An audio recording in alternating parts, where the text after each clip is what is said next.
जी तो बिस्मिल्लाहिर्रहमानिर्रहीम अस्सलामु अलैकुम। उम्मीद है आप सब लोग खैरियत से होंगे। मैं आपको अपने इस चैनल लर्नर्स एकेडमी पे खुशामदीद और वेलकम करता हूँ। इस चैनल में हमने करना क्या है मैं आज थोड़ा सा पहले आपको बता दूँ। इस चैनल पे मैं आपको 9 matric first year second year Sindh board as well as federal board के सबसे पहली प्रायोरिटी फ़िज़िक्स की होगी। फ़िज़िक्स की थ्योरी के आपको क्वेश्चंस भी मैं सॉल्व करवाऊंगा, मैं आपको न्यूमेरिकल्स भी सॉल्व करवाऊंगा और उसके बाद फिर हम मैथ पर आएंगे एंड देन आहिस्ता आहिस्ता बाकी सब्जेक्ट्स पर आएंगे। इससे पहले मैं अपना एक चैनल बना चुका हूँ EDUQQ के नाम से और वो अल्हम्दुलिल्लाह काफ़ी सक्सेसफुल रहा। ऑलमोस्ट 4800 सब्सक्राइबर थे और सारी चीज़ें हैं और अभी भी है वो चैनल।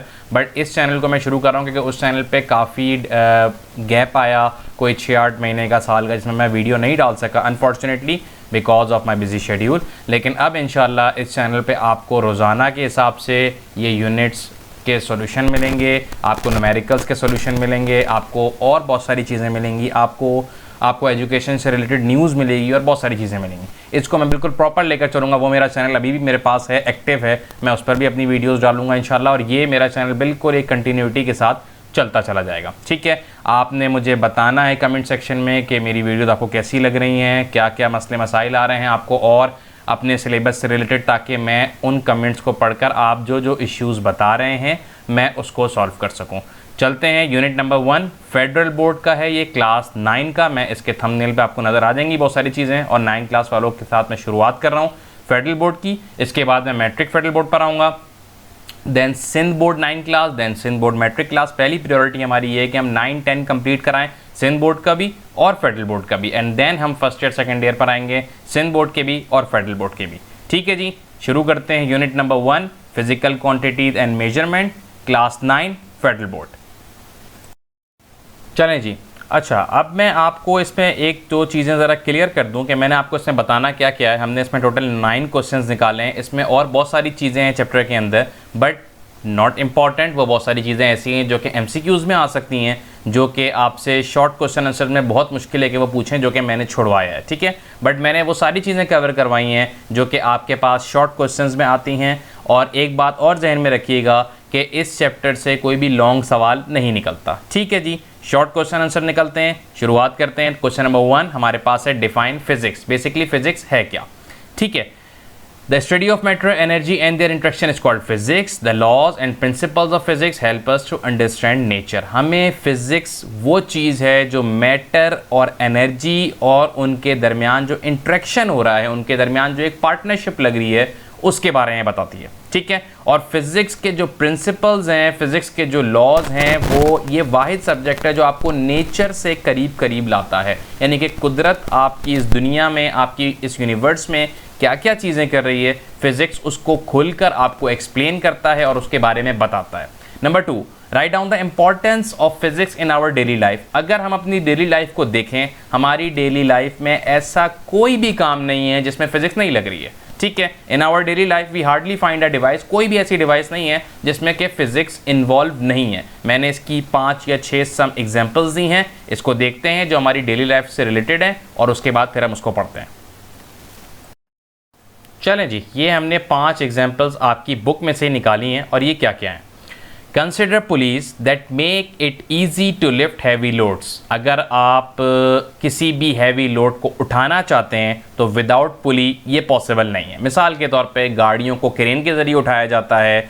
हमने अगर गांव की तरफ चले जाएं तो कुएं से पानी निकालना है तो उसके लिए भी पुली की ज़रूरत है। मतलब देखा जाए तो ज़ीरो से लेके, यानी कि A से लेके Z तक आपको हर चीज़ में अगर आपको हैवी लोड्स उठाने हैं तो वो चाहे गांव हो चाहे शहर हो, फिजिक्स कहीं ना कहीं अप्लाई ज़रूर हो रही है। नंबर 2, इलेक्ट्रिसिटी के बगैर हमारा गुजारा नहीं है। इलेक्ट्रिसिटी हम सिर्फ लाइट और हीट के लिए यूज़ नहीं करते, बल्कि अब अगर हम देखें तो ड्राइव फैंस, इलेक्ट्रिक मोटर्स और अब तो आपको जैसे पता है कि इलेक्ट्रिक कार्स, इलेक्ट्रिक बाइक्स और ये सारी चीज़ें भी आ रही हैं। तो इलेक्ट्रिसिटी के बगैर हमारी ज़िंदगी इनकम्प्लीट है और वो भी हमें फिज़िक्स के ज़रिए पता चलती है।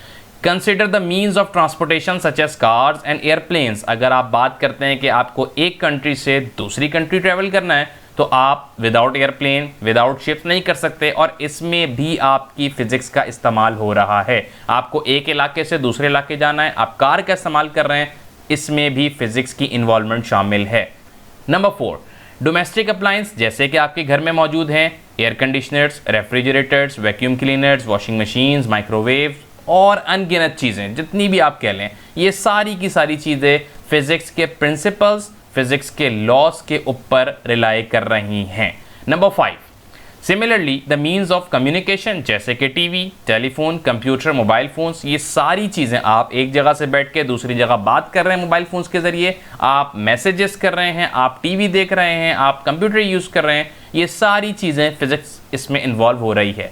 तो इसीलिए the last point is this, these devices have made our life, ये डिवाइसेज हमारी लाइफ को बहुत कंफर्टेबल करती हैं बनिस्बत पास्ट के। जैसे जैसे हम फिज़िक्स में एडवांसमेंट करते चले जा रहे हैं, हमारे लिए आसानियां होती चली जा रही हैं। अब हम आते हैं क्वेश्चन नंबर 3 पे। अब हम आते हैं कि what is base quantities and what is drive quantities. Simple सा सवाल है, बहुत बेसिक है, लेकिन समझ लो। बेस क्वांटिटीज हमारे पास ऐसा समझ लो कि किसी गाड़ी के 4 पहिए हैं या किसी घर की पिलर्स हैं। ये बेस क्वांटिटीज वो 7 फिजिकल क्वांटिटीज हैं जो कि फॉर्म कर रही हैं foundation of other physical quantities, यानी कि इन 7 में से और बकिया फिजिकल क्वांटिटीज निकल रही हैं। ये 7 क्वांटिटीज कहलाती हैं हमारे पास बेस क्वांटिटीज। मैं अभी इसके कॉलम भी आपको दिखा देता हूँ।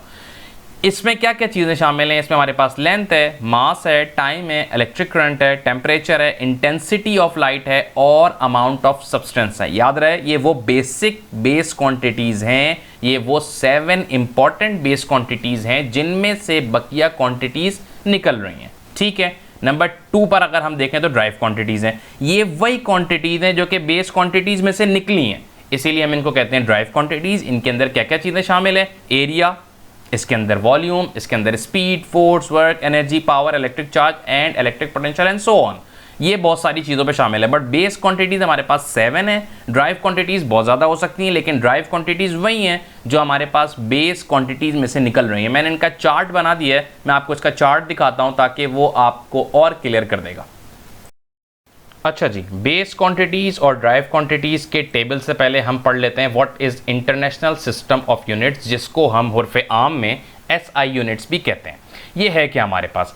असल में इसकी सिंपल सी अगर मैं इसको एग्जांपल दूं, मैंने इसकी जो एग्जांपल एक अज्यूम की हुई है कि मिसाल के तौर पे 3 डिफरेंट कंट्रीज़ के साइंटिस्ट बैठे हुए हैं। मिसाल के तौर पे 1 is for Pakistan, 2nd is for Bangladesh and the 3rd one is Sri Lanka. ठीक है।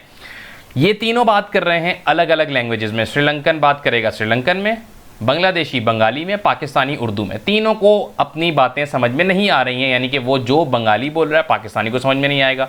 दैट्स वाई साइंटिस्ट ने डिसाइड किया कि हम एक काम करते हैं और हम एक इंटरनेशनल सिस्टम ऑफ यूनिट्स लाते हैं जो कि वर्ल्ड वाइड उसको रिकॉग्नाइज किया जाएगा।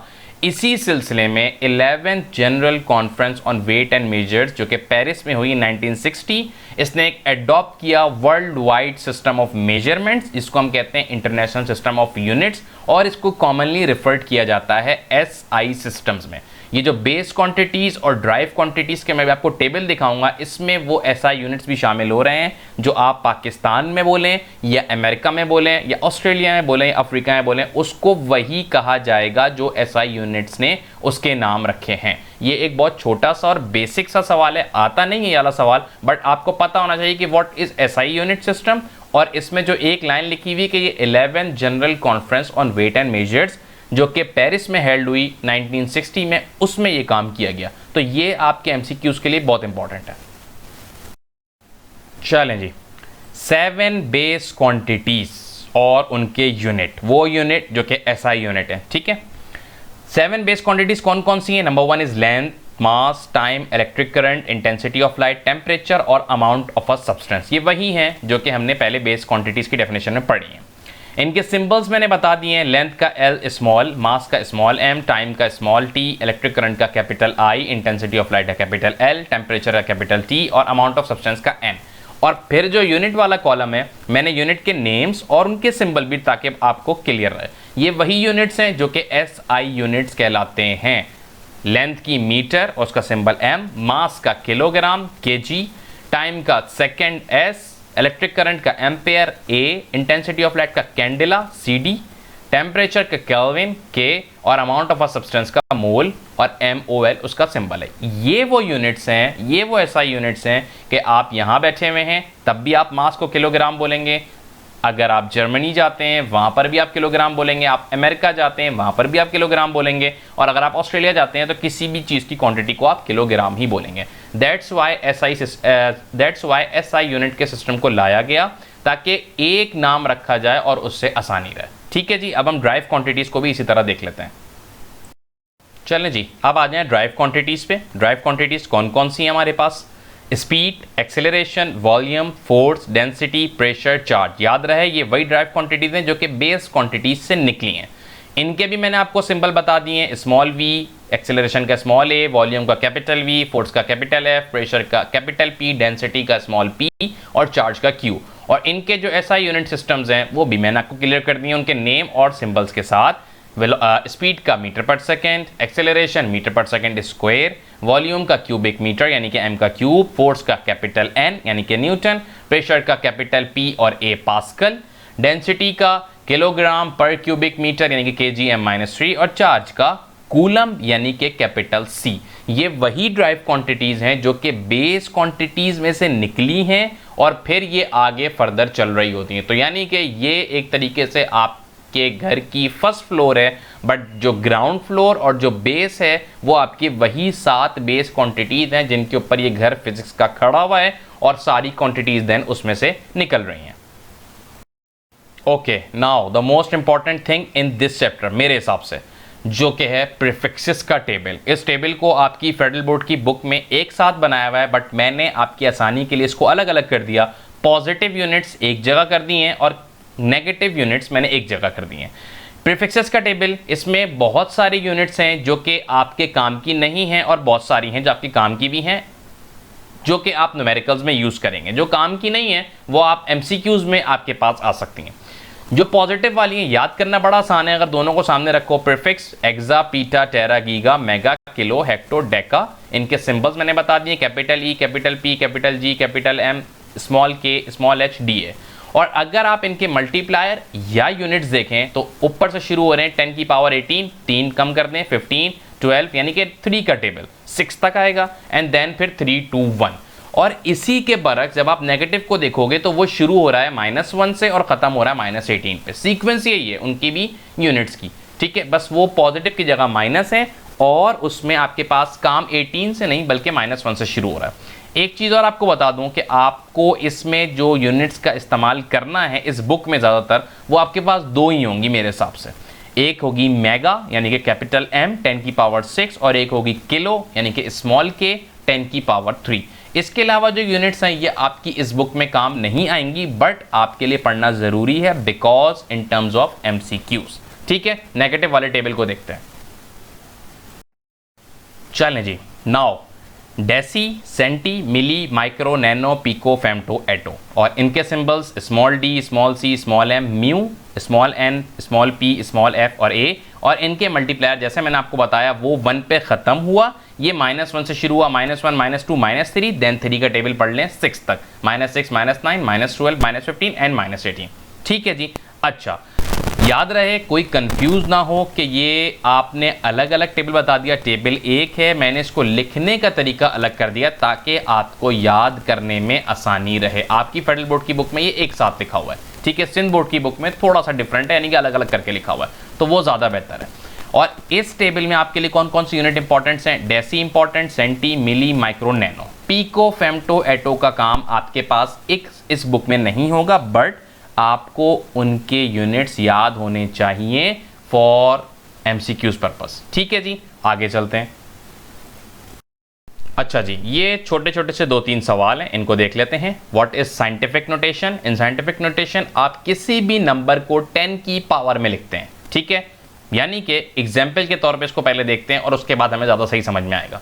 फॉर एग्जाम्पल हमारे पास एक नंबर लिखा हुआ है 62750 और मैं आपको कहता हूं कि इसको आपने एक्सप्रेस करना है, लिखना है इन टर्म्स ऑफ पावर यानी कि 10 की पावर में, तो आप डेसिमल का इस्तेमाल करते हैं। अगर आपने डेसिमल लगाया फर्स्ट नंबर के बाद, डेसिमल के बाद जितने आपके नंबर्स होंगे आप उतनी 10 की पावर लगा देंगे। जैसे कि मिसाल के तौर पे 62750 नंबर था, आपने पॉइंट लगाया 62 के बाद, यानी कि 750, 3 नंबर रह गए, तो आप 10 की पावर 3 लगा देंगे। अगर आप पॉइंट को एक पीछे और ले आए और आपने 6 पॉइंट की जगह लगा दिया, तो अब आप 10 की पावर 4 कर देंगे। और अगर आपने एक और पीछे कर दिया, यानी कि 0.62750 कर दिया, तो आप 10 की पावर 5 कर देंगे। यानी कि आप जैसे जैसे पॉइंट को पीछे लाते जाएंगे 10 की power in terms of positive बढ़ती चली जाएगी। और मजे की बात, ये सारे आंसर सही हैं। आप इनमें से नंबर 1 लिखें, 2 लिखें, 3 लिखें, 4 लिखें, आप कुछ भी लिखें 10 की पावर बना के, आपके लिए वो काम सही होगा अगर आपने वो काम सही तरीके से किया हुआ है। ठीक है, तो आपके आंसर, कभी कभार स्टूडेंट्स होते हैं उनके आंसर 10 की पावर 3 में आ रहे हैं और बुक में आंसर दिया हुआ था 10 की पावर 2 में, तो वो परेशान होते हैं शायद हमारा आंसर गलत है। लेकिन अगर आप नंबरिंग देखें और वो सारे सीक्वेंस चेक करें तो आपके वो आंसर सही होते हैं, कोई इश्यू नहीं होता, ये सारे के सारे आंसर सही हैं। क्वेश्चन नंबर 9 और आई थिंक सो के लास्ट क्वेश्चन है, what is significant figures? Significant figures are all the digits that are known accurately and the one estimated digit. A more significant figures means greater precision, और precision का मतलब यहां पर है accurate. जितने ज्यादा सिग्निफिकेंट फिगर्स होंगे उतना ज्यादा एक्यूरेट होने के चांसेस ज्यादा हैं। इनके कुछ रूल्स हैं सिग्निफिकेंट फिगर्स के, उसको देख लेते हैं। उन रूल से आपको सिग्निफिकेंट फिगर्स ऑटोमेटिकली समझ में आ जाएगा। चलें जी, ये कुछ सिग्निफिकेंट फिगर्स के रूल्स हैं, पढ़ लेते हैं। Non zero digits are always significant. जितने नॉन जीरो डिजिट हैं 1 2 3 4 5 6 7 8 9 10 जितने भी आते हैं वो सारे के सारे सिग्निफिकेंट कहलाते हैं। अगर तो zeros between 2 significant figures are also significant, मतलब पॉइंट नंबर 2 की एग्जांपल, मिसाल के तौर पर नंबर लिखा हुआ है 8506, जीरो बीच में आ रहा है, इट मींस दैट 8506 इसमें 4 सिग्निफिकेंट फिगर्स हैं, वो जीरो जो कि बीच में आया वो भी सिग्निफिकेंट फिगर्स कहलाएगा। फाइनल और ending zeros on the right in the decimal fraction are significant. मिसाल के तौर पे इसकी एग्जांपल दूं, अगर 27.0000 लिखा हुआ है, it means that right in the decimal है, तो ये सिग्निफिकेंट फिगर्स में आएगा। Zero written on the left side of the decimal, ये सिग्निफिकेंट फिगर नहीं होगा। इट मींस दैट अगर आपके पास लिखा हुआ है 0.000452, तो सिर्फ 452 आपका सिग्निफिकेंट फिगर्स है, यानी कि 3 है जो पॉइंट से पहले जीरोज आए हैं वो सिग्निफिकेंट फिगर्स नहीं है। In whole numbers that end in 1 or more zeros without a decimal point the zeros may or may not be significant. ये रूल कुछ ऐसा है कि इसमें थोड़ा सा कॉन्फ्लिक्ट है। In whole number that end in 1 or more zeros, अगर होल नंबर के एंड में एक या एक से ज्यादा जीरो आ रहा है डेसिमल पॉइंट के बगैर, तो वो मे बी और मे नॉट बी सिग्निफिकेंट कहलाएगा। इसमें थोड़ा सा कंफ्यूजन है, बट शुरू के 4 पॉइंट्स को आपने याद करना है सही से और आपको उसको समझ के करना है, बिकॉज इसके 2 या 3 MCQs आते हैं लाजमी। ठीक है जी, अच्छा जी, दी एंड हमारे पास यूनिट नंबर 1 खत्म हुआ अल्हम्दुलिल्लाह, और हमने इसमें शॉर्ट क्वेश्चन आंसर्स किए हैं। इस चैप्टर के न्यूमेरिकल्स मैं आपको व्हाइट बोर्ड पे कराऊंगा, परेशान नहीं होना है आपको, क्योंकि न्यूमेरिकल्स व्हाइट बोर्ड पे ज़्यादा सही समझ में आते हैं। बट थ्योरी के लिए मैं इसी तरीके से पावर पॉइंट की स्लाइड्स का इस्तेमाल करूंगा और जिसमें हम वॉइस ओवर करके आप तक पहुंचाएंगे। अगर वीडियो अच्छी लगी हो मुझे प्लीज़ कमेंट सेक्शन में बताइएगा, और अगर आपको ये अंदाज तरीका पढ़ाने का समझ में आ रहा है तब भी मुझे बताइएगा। जो टॉपिक्स आपको समझ में नहीं आए मुझे उसके बारे में बताइएगा, मैं उसके लिए एक अलग वीडियो बना दूंगा। ठीक है, और आप मेरे ख्याल से अभी जो फेडरल बोर्ड की क्लासेस चल रही हैं, जो मेरे स्टूडेंट्स हैं, अभी हम चैप्टर नंबर 3 तक पहुँचे हैं। मैं इंशाल्लाह आपको क्लेम करता हूँ ये कि हम अक्टूबर के एंड तक अपनी physics 9 class federal board complete कर देंगे इंशाल्लाह, और मे बी पॉसिबल कि उससे पहले करना, क्योंकि मैं रोज़ाना की बुनियाद पर वीडियोज़ अपलोड करूँगा और वो आपको फ़ायदा पहुंचाएगी। आप स्कूल में भी पढ़ें, ट्यूशन्स पढ़ें, और अगर यहाँ से भी देख लेंगे तो आपको वो एक तरीके से प्लस पॉइंट मिल जाएगा। मिलते हैं इंशाल्लाह आपसे नेक्स्ट वीडियो में। अपना ख्याल रखिए। अल्लाह हाफ़िज़।